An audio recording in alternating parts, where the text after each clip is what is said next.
훗날 조선을 건국하는 데 큰 공을 세운 정도전은 1375년 원나라 사신을 접대하라는 명령을 거부한 죄로 나주에 유배를 가게 됩니다. 그때 그의 집에서 사람이 찾아와서 아내의 말을 전해줬다고 해요. 그리고 정도전은 그 아내의 말을 듣고 답장을 글로 옮깁니다. 그 글이 정도전의 문집인 삼봉집에 실려 있는데요. 오늘은 두 부부가 나눴던 이야기를 한번 읽어보겠습니다. 아내가 정도전에게 사람을 보내서 이렇게 말을 했다고 해요. 당신은 평일에 독서에 힘쓰시느라 아침에 밥이 되든 저녁에 죽이 되든 알지도 못하셨지요. 그러면서 아내가 이렇게 말을 합니다. 집안 살림은 텅 비어 석가래만 걸려 있고 장독은 바닥이 드러났는데 아이들은 방 안에 가득 있고 추위를 호소하고 배고픔에 울고 있습니다. 정도전이 유배를 갔으니까 그 사이에 집안이 풍비박산이 났나 봐요. 집안이 텅 비고 아이들은 춥고 배고프고 아내 혼자서 이 모든 걸 감당해야 하는 현실이 그대로 드러나고 있습니다. 이렇게 또 말을 합니다. 제가 어렵게 생계를 꾸려 나가면서도 당신에게는 내색하지 않고 그저 공부에만 전념하라고 했었지요. 그런데 그렇게 한 이유는 뭐냐면 그렇게 당신이 입신양명하여 처자식에 의지할 곳이 되어주길 바랐는데 끝내 국법을 어겨 귀양 가는 지경에 이르렀습니다. 마지막으로 아내가 이렇게 말을 마무리해요. 가문은 풍비박산이 나고 세상에 웃음거리가 되고 말았으니 현인군자란 것이 본래 이런 것입니까? 그러니까 사람들이 당신을 보고 현인군자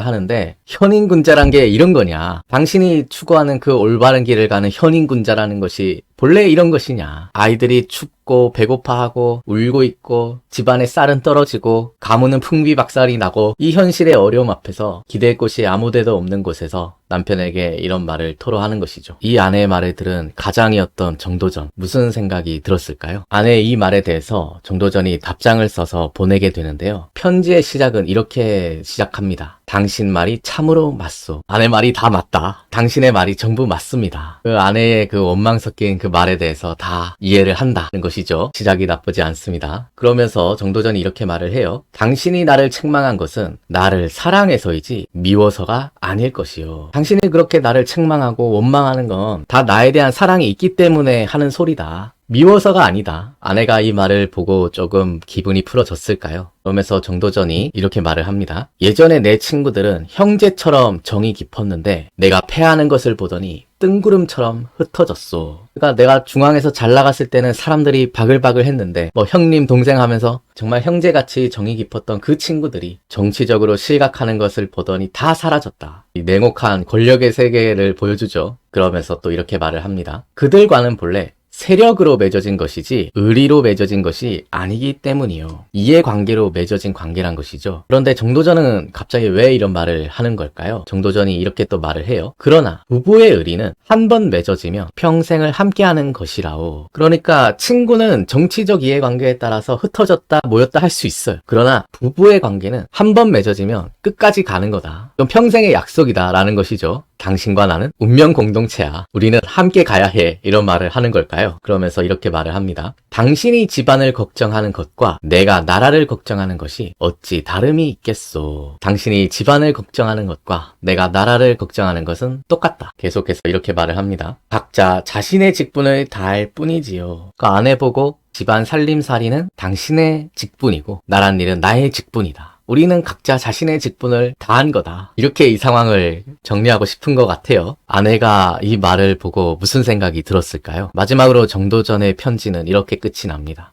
잘 살고 못 사는 것은 모두 하늘이 정하는 것이지 사람에게 달린 것이 아닌데 무엇을 그리 근심하시오. 잘 살고 못 사는 거는 하늘에 달린 거라는 거죠. 뭐 걱정할 게 뭐 있냐. 그런데 이 말이 과연 아내에게 위로가 됐을까요? 정도전의 편지를 보면 자신의 길을 굽히지 않겠다는 의지는 보이죠. 하지만 가정의 남편으로서 또 아이들의 아버지로서는 약간 무책임하게 느껴질 수도 있겠네요. 그런데 정도전도 당연히 안타깝고 속상했겠죠. 지금 당장 뭐 할 수 있는 일이 없기 때문에 이렇게라도 위로를 해주고 싶었던 게 아닌가 하는 생각이 듭니다.